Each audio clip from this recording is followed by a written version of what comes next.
Hey, howdy, hey, welcome back to my channel. For today's video, I'm going to be reviewing RuPaul's Drag Race UK versus the World, Series 2, the finale, Episode 8. So if that sounds good to you, make sure to hit that like button, comment down below your thought about this episode and the season as a whole, and hit that subscribe button, become part of the Amateur community. Ding! You can also follow me on my other social media platforms at Amateur Hour on all platforms, including Twitter, Instagram, and TikTok. Again, that is at Amateur Hour on all platforms. All right, with that being said, actually, before we do get into this review, do not send hate to any of these queens mentioned in this video, because that is not what these are meant for. These are meant for us to have a fun, positive time on this side of the interwebs, talk about all things Drag Race, and have a cute little kiki. So, with that being said, again, this is the finale. We have a winner now. We have a winner now, baby.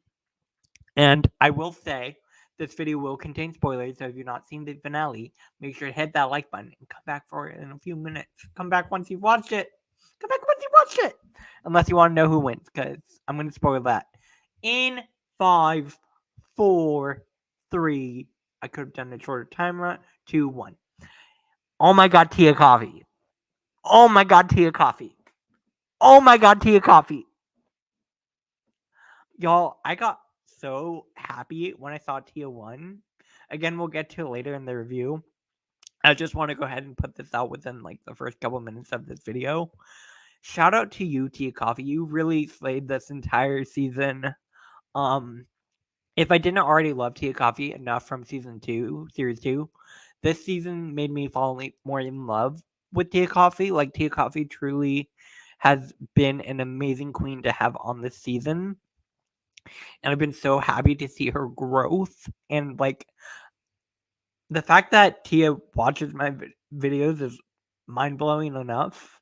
But the fact that you won this season, Tia, I'm so happy for you. Like, this is iconic. This is iconic shit.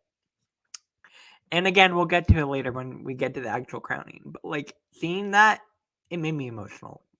It made me emotional. I was so happy for Tia. Anyways, episode starts out, Queen's coming back into the workroom after the elimination of Scarlet Envy. Again, we are at Final 4 now, so they're all very happy to see that they made it to the end. Again, this is truly, like, top tier of the season. Like, no shade. Like, I definitely could see this top 4 forming pretty quickly. I do think Kaita could have been an argument to make it a little bit further than she did. But other than that, I've agreed with most of the eliminations on this season. So, top 4. Congratulations to all of these queens. They're all iconic. Iconic.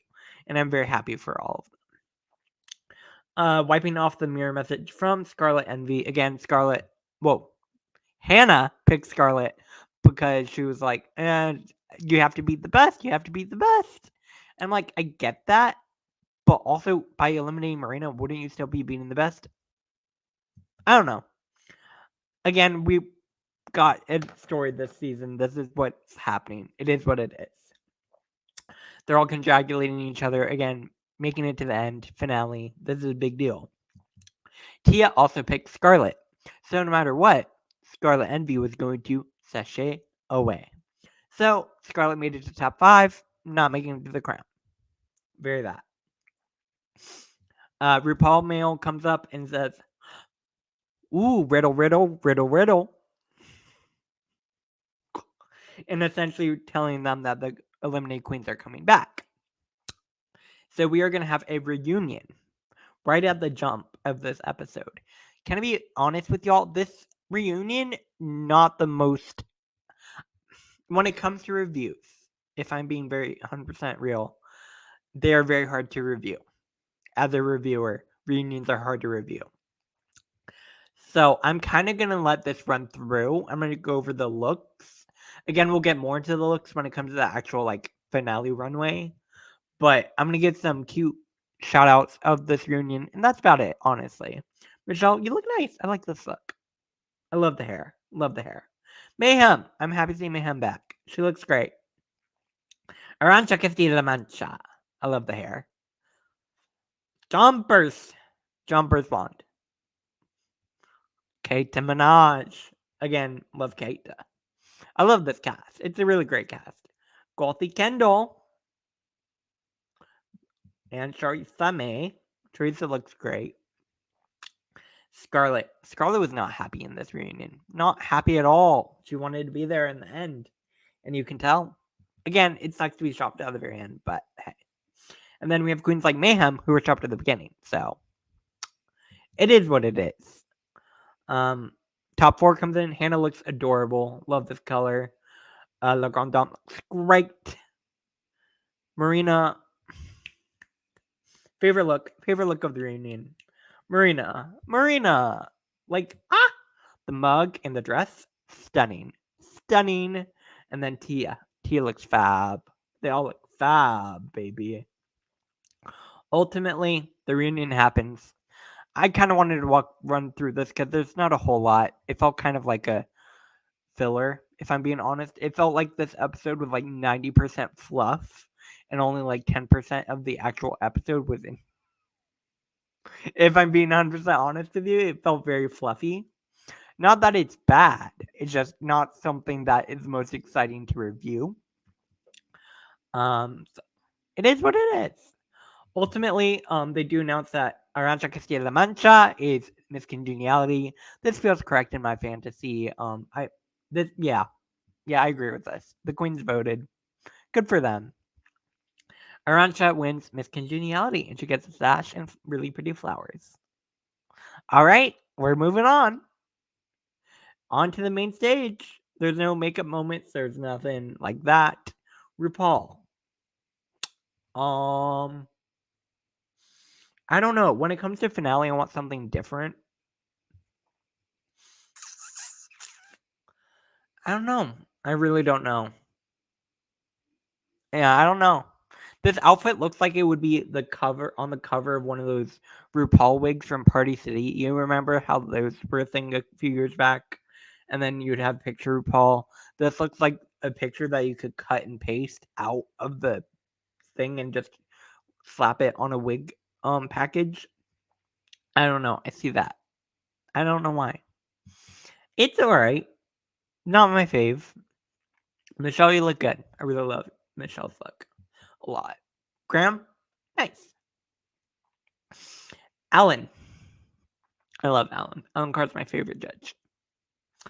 Mayhem Miller. This is where we are going to get into fab or drab. This is how I review looks on my channel. If it's fab, it's fab. And if it's drab, you get the drip. Drist? Yes. All right, Mayhem gets a fab. Like, you can't not give this a fab. This is really stunning. She looks great. I love the opulence of it all. It's gorge. The hat, it's everything. It's everything. I really love Mayhem in this look. She looks great. And this was a really great moment for Mayhem. Honestly, Mayhem might have only been on the show for 2 episodes, but had some amazing looks. Honestly, some of the best looks we've had from Mayhem throughout her tenure on Drag Race. So shout out to Mayhem. You look fab. Arantxa Castilla-La Mancha. It's cute. I don't know. Not my favorite. She looks good. I love the colors. The colors are fab. I love that she's wearing her congeniality sash. Cute. Jumpers. I don't love this. I don't love it. It's not the most exciting to me. I don't know. Maybe I'm not missing out on some fashion references. I'm sure I am. Like Jumpers said, she's a fashion clown, and this is her combining clown with fashion. So I love that. But I feel like I'm not getting the fashion references. Maybe I'm not aware. But not my favorite. Not my favorite look. Keita Minaj. Keita looks fab. This is a fab, baby. Keita, you look great. You look so good. Honestly, Keita had one of my favorite looks of the night. She looks gorge. Gorge. Gothy Kendall. Gothy cannot walk in heels at all. But she looks nice. It's a fab. It's a fab. Teresa May. I got the Beetlejuice. Once you explained it, I was like, oh yeah, duh. I recently saw Beetlejuice finally. I know it took me a long time to. I mean, I'm sure I watched it once when I was a kid, but like watching it as an adult, great movie. So I get the reference. I think she looks great. I just don't love the wig. I get the reference for the wig. I get the reference, but I, maybe it's the color. It might be the color. I want like black hair when I think of this, and I want bigger, bigger, bigger. Again, it's drag. I want big hair. Maybe that's just me, but let me know what you think. Did you enjoy this look from Teresa? Let me know. Scarlett. Ah! She looks nice. I've liked other looks we've gone from Scarlett this season more. This is not the most exciting to me. She looks great though. Love the hair. Love the makeup. I don't know. Hannah. Hannah looks fab. I love this. It's super cute.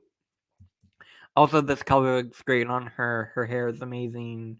Hannah gets a fab. Hannah gets a fab, baby. Le Grand Dame. Le Grand Dame looks fab. Fab. Fab. Fab. Fab. I wouldn't expect anything different from Le Grand Dame, especially for a finale. Like, you're gonna get a fab look from Le Grand Dame. Like, that's what she does. Marina. Marina. Oh, sorry for my voice. Oh, Marina, this is gorge. This is gorge, baby. The pearls are stunning, and I love the again the references Marina brings. Next level, next level. And Marina, you look stun, stun, stun. Favorite look, favorite look. Shocker. Marina having my favorite look. I know, shocker. Marina always, every runway looks some of the oh my god, the makeup. And if you get into the details on the pearls, oh my god. She looks amazing. Amazing. Tia Coffee doing a redemption look, basically for her adequate dress from season 2. I like it. She looks nice. Yeah. I love the story of it all again. With Tia coming back from series 2 where her looks weren't fully realized and now coming back fully realized. And really just slaying the season. Like, I love the story that we've gotten from Tia Coffee. And I feel like this look is a really great way to wrap up the story, especially with like if you look back to the original look, and then you look at where she's now. It. I love this. I love it. All right, top 4. They do some critiques. It's a lot of positives. Untucked happens. Again, it was a lot of filler. A lot of filler this episode. We're getting directly to the lip syncs. I don't have a lot to say when it comes to reviewing this, if I'm being honest. Yeah. So they spin a wheel. And also, fun fact, twist. A twist I wasn't expecting. The wheel, the number of times you're on the wheel is equivalent to the number of badges you have. So Marina's on the wheel, I think since she has one, because everyone gets one face, right? Then Marina has 4 faces on this wheel. So Marina's chances of getting spun are very high. And again, they only end up spinning it once. I thought they were going to spin it twice for the first pair, but that's not what happens. So it lands on Marina, right? Right? Shocker, because again, Marina had the most spaces on the wheel. And Marina picks Hannah. I thought the wheel was going to pick who she competed against. Nope, Marina picks Hannah. And then Hannah gets to pick the box, which is going to have the lip sync song. So that's kind of how things are being done here. The wheel is only getting spun once, which again, I thought we would at least do twice, but I guess, I don't know. It is what it is. Hannah picks box 2. And box 2 has the lip sync song, I'm Out of Love. Out of Love. It's not that one, but Marina versus Hannah. Let's get into it. So, when it comes to this lip sync, it's I'm Out of Love, performed by Anastasia. Anastasia. It's a good song. I thought Hannah was so funny when she pulls out the mic. Again, it's a stunt, but it's done so well. and it just elevates her performance. I feel like had Hannah not had this mic, I don't know necessarily how this would have gone.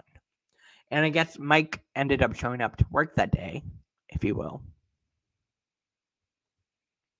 Mike, I don't know what his last name would be. Huh. I guess I'm going to have to hunt for that one.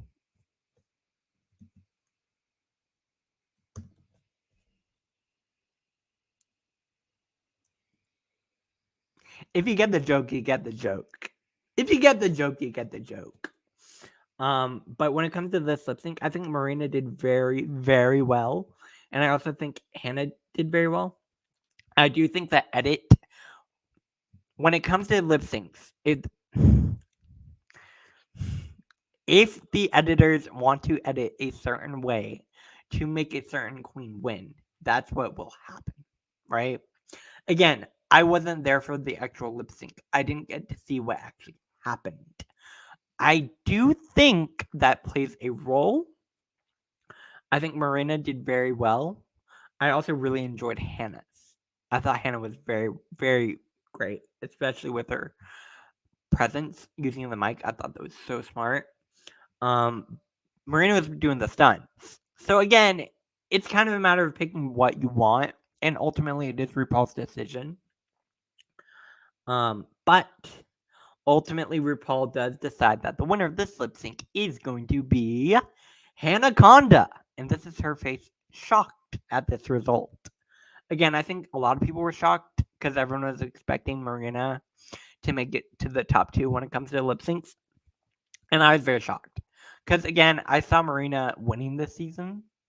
I mean, granted, my official sandwich jar prediction was Tea Coffee. We'll get to that later. But Hannah does end up winning this lip sync. So Marina is out. And I was shocked. I was shocked. All right. Now, this is where I'm going to give you all an argument for Marina fans out there. I'm a Marina fan, first off. I am a big Marina fan. I think Marina not winning this, right, is an opportunity for Marina to come back on a US All-Stars. Let's just say All-Stars 10 or 9, whatever the case may be. I see RuPaul inviting Marina back. Like, clearly RuPaul loves Marina. You bring Marina in for an US All-Stars. She slays it, gets the crown. And $100,000. $200,000. I see that. That is my fantasy. I think this was a great opportunity for Marina to get on the world stage. And I think from this, RuPaul can bring her back for US. Very much what she did for Jimbo. I see it in my brain. Like this is what makes sense in my brain, right? You bring Marina back for US All-Stars. She wins $200,000, right? This is my brain. This is my brain on Marina Summers. That's what makes sense to me. Again, let me know what you think. Do you see that happening? I feel like that's written in the stars almost. Like Marina has to come back at some point and get that crown. Because Marina deserves a crown. Clearly. And again, I do think she could get the All-Stars crown. US All-Stars. We'll see. I don't know if RuPaul would do it, but I would love it. Also, I love when she did the Marina, and then she got RuPaul to do the Marina. Gag. All right. Le Grand Dame versus Tia Coffee. All right. When it comes to this lip sync, they picked the box 1, and it's Boogie Tonight. So this lip sync happens, right? Le Grand Dame versus Tia. Again, Boogie Tonight performed by Booty Love. I'm not familiar with a lot of these artists. But this lip sync happens. I think Tia came in with a lot of planned bits, and I think those went well because RuPaul was laughing, right? And again, this. I do think when it comes to how do I say it? I do think RuPaul has an idea of who she wants to win going into the finale. And I don't want to discredit anybody because, like, clearly For me, Tia won this lip sync. I think Tia made some really funny stunts. I think she did very well. I think Le Grand Dame held her own, and I do think Le Grand Dame did well. But I think Tia just had a few things to edge her out, if you will. And again, it is RuPaul's decision, right? I've seen people saying Le Grand Dame won this. I don't know. Let me know what you think. I do think Tia, for me, I think Tia won. I also might be biased because I love Tia. This moment was wild. Wild. Wild. Ultimately, RuPaul announces Tia Coffee is the winner of the second lip sync. So Le Grand Dame has to sashay away. And again, Le Grand Dame, I think, had an amazing showing on this season. I really fell in love with her on the show. She's goofy, and I love it. I love her. So, no crown for Le Grand Dame. Blue Hydrangea comes out. I wasn't not expecting to see Blue, but I was surprised to see Blue. You know? I know she's the current reigning, but like, I don't know. I was a little surprised, but she looks good. I love this look. Also, the top two come out, and then this is one of my favorite moments we had. Blue Hydrangea knew the assignment, and she performed the way what she needed to do. So the camera goes right to Blue as RuPaul is saying, the winner will receive 50,000 pounds. And then this is Blue's reaction. I love this. I realized it's probably how they just all happen to be like, anyways. Of course, it's probably I don't want to say pre-planned. I do think this produced, if you will. It was funny though. I think Blue knew the assignment and she did it well. She did what she needed to do. Yes. So Hannah versus Tia. This lip sync song is going to be. Oh God, I didn't get a picture of the lip sync song. It was Kylie Minogue. Disco. The Disco Wants You to. I don't remember the name of the song. When it comes to this lip sync, I think they both did well. I think Hannah was more so going for like the way the song was written, and I think Tia was going for more of the jokes. Which again, if you're not the strongest lip syncer, will help RuPaul laugh, which is something that you can do. It's a strategy. Again, they each took their own different perspectives for the song. So, that being said, I think it could be made an argument for each of them to win. However, when Tia ran over to Le Grand Dame for the French section, that was hilarious. Again, pre-planned, right? Tia's funny. Tia is funny. It was a fun lip sync. Ultimately, RuPaul announces that Tia Coffee is going to be the winner of RuPaul's Drag Race UK versus the World Series 2. Congratulations to Tia. I got very emotional when Tia won. I really love Tia Coffee. I think she deserves this. I'm so happy for her. Again, just the full story. If you compare her beginning in UK Series 2 to now, like this is such a big moment for Tia. And I'm getting emotional again. Twitter, people are being rude. People are being rude. You might not agree with it, but you don't need to put that online. Let the girl live. She just won. She just won. Let her have this. Let her have this. It is earned. It is deserved. I'm so happy for Tia. I would have been happy for any of these four. I think you could have made an argument for any single one of them to win this season, right? However, the fully realized storyline of Tia is that much more impactful for me. If you look back on UK2, RuPaul was saying, I see it, but you need growth. Right? And now we have fully realized Tia. And I'm obsessed. I love Tia Coffee. Always will. Congratulations, Tia. She earns the crown of RuPaul's Drag Race UK versus the World, Series 2, and 50,000 pounds. So, congratulations to Tia Coffee. Very well deserved. Very happy for her. Again, like I said, I would have been happy for any one of the top four to win. But Tia winning was the official Samachara prediction. So, I did predict it. I did predict it. Anyways, that brings me to the end of this review. Let me know what you think about all this down below in the comment section. Make sure to hit that like button, share, and subscribe. Become part of the Sandwich Hour community. I will be back here later tonight. Yes, I'm doing 2 reviews in one day for my season 16 review. So like, share, comment, and subscribe. Follow me on my other social media platforms, and I'll see y'all later. Have a good rest of your day. And again, I'll see you in a few hours. All right? No, that's how time works, right? No. Give me 1 second. There we go. Like, share, comment, subscribe. I'll see you later. Bye.